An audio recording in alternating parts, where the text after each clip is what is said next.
Good morning everyone. সকালবেলায় শুরু হয়ে গেছে ঝমঝম করে বৃষ্টি। এটা শ্রাবণ মাস।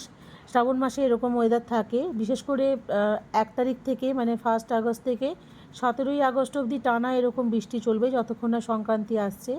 এদিকে দুটো কলেজের মাঝখানে এই জয়েন্টটা তৈরি হচ্ছে বলে মিস্ত্রি দাদারা কাজ করছেন। চারিদিকে ভিজে ওয়েদার, ড্যাম্প, আর প্রকৃতি পুরো সবুজ হয়ে উঠেছে। আজকে আমি কোথাও বেরোচ্ছি না, কারণ সদ্য সদ্য জ্বর থেকে উঠেছি, আর কালকে ভিজেছি বলে শরীরটা কিন্তু আবার খারাপ হয়েছে। কাশিটা কম ছিল, কালকে রাত্রি থেকে কাশিটা বেড়েছে। আর কাশি তো, সর্দি কাশি আমার চলতেই থাকে। আর এই ফল দুটো দেখে বলতে পারবেন যে এটা কী ফল? যদি না বলতে পারেন তাহলে আমি বলছি, এটা কিন্তু টিয়া পাখিতে ভীষণ ভালো খায়। নিচে বাগান থেকে আমাদের ঘোষালদা এনে আমার হাতে দিয়েছেন, কারণ আমার টিয়া পাখি খুব খেতে নাকি ভালোবাসে এগুলো। আর এদিকে এসে দেখলাম যে ওই যে গাছের কাঁঠালটা ছিল না, সেই কাঁঠালটাকে তুলে সেটাকে ভাঙা হচ্ছে।